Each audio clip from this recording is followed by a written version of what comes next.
Good day and welcome to our 10-minute video series. My name is Mary Jane Rodriguez and I'm doing this for Ultimate Access.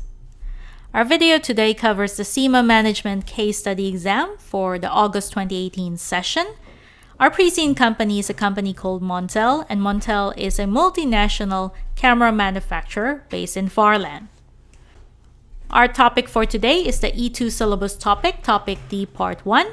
Now, Topic D covers managing change through projects.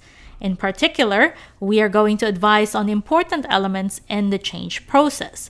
We'll discuss the concepts of organizational change, looking at the types of changes, external and internal triggers for change, as well as stage models of change management and the principles of change management.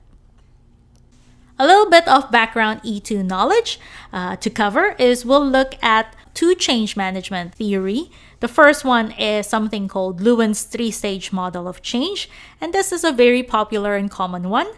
It looks at unfreezing, changing, and refreezing the process or the activity that we are trying to change. And if you actually look at the slide up ahead, it illustrates an ice being melted and becoming water, and so as such, we then rebuild it and refreeze it again.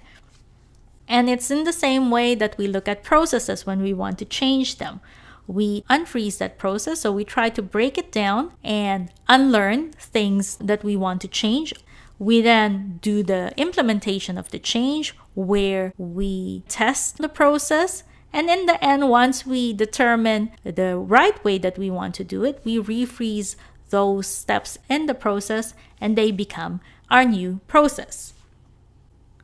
A second theory is Cotters' 8-step process for leading change. This is just an expansion of the Luhans model. It also has 3 main areas, but in actual fact, it covers the 8 steps.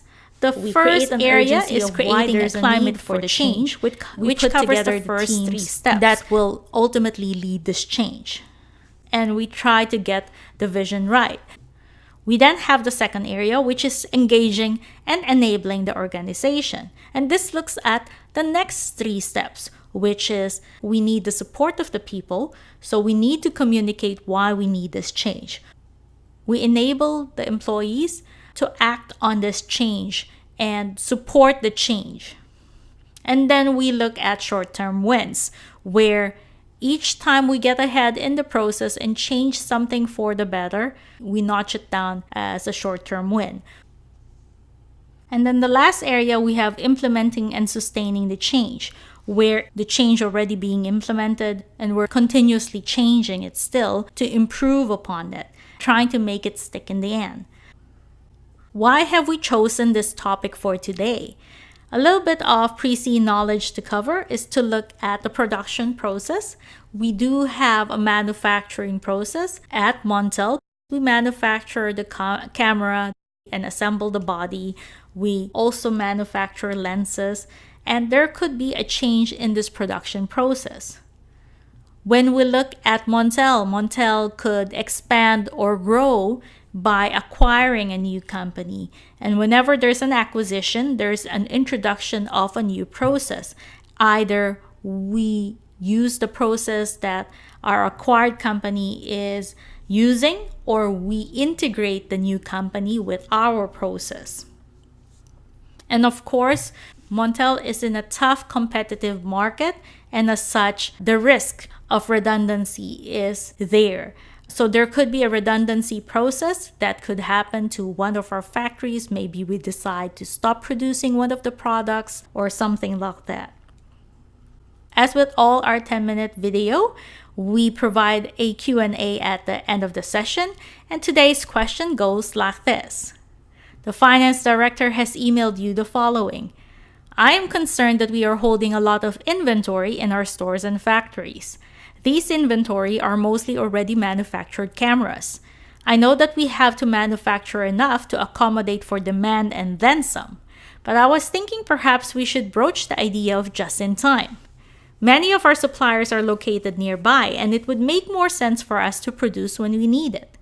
This would be a significant change in production. Takeo Ito, production director, has already pointed out that the production staff will likely not be happy with this change. Without their support, it will be very hard for this new system to work.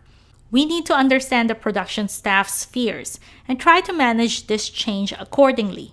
Would you mind creating a report where the following are discussed? Ways that the production staff can create barriers to change, and how best to manage the potential fears of production staff. As with all questions, I encourage students to follow steps to write out an answer plan. You should pick out the text, build your response around the requirements, write down 5 to 6 points for each of the requirement, and list down any keywords or theories that you may want to use. A sample of an answer plan for today is something like this. I'd introduce regards to change, and I would look at it why this is an issue. I would look at different barriers, and the first one would be lack of cooperation and coordination between the staff. I would look at the second barrier, which is maybe too much focus on cost, and maybe this is the wrong focus. There could be other more important objectives. The third barrier that I'd look at maybe is a failure to highlight the benefits to the employees or to the staff, and so that's why they don't understand why there's a need for the change. I'd look at the barrier of fear of uncertainty, which always exists when change happens. Another barrier would be perhaps fear of job loss or the loss of power for the production staff. And in the end, I'd probably conclude how to best manage the situation, maybe to use participation, education, and communication. And here is how my answer will go.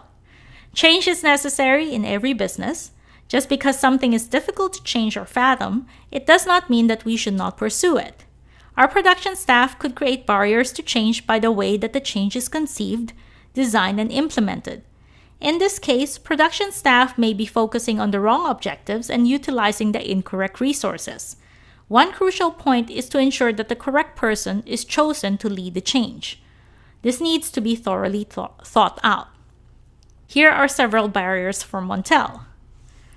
Organizational conflict could occur as a result of lack of coordination and cooperation in the required change program.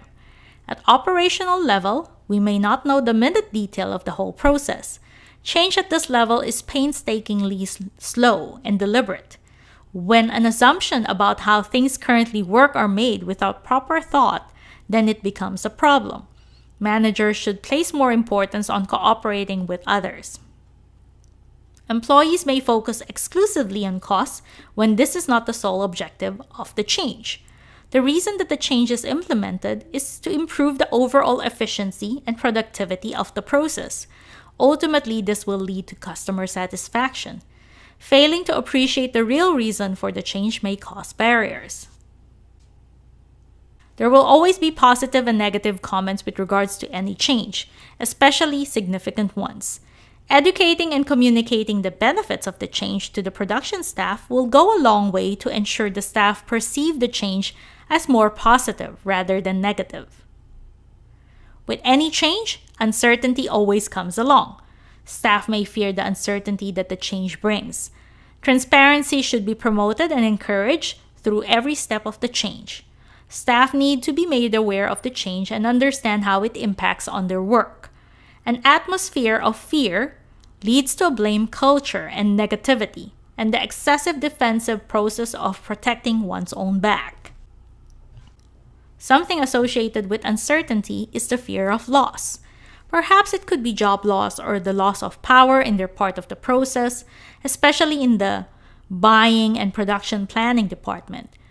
This fear of loss could create a barrier to the change process. I recommend that participation, education, and communication should be employed to overcome the barriers of change. We should involve the production staff by allowing them to contribute their knowledge and expertise to the decision-making process.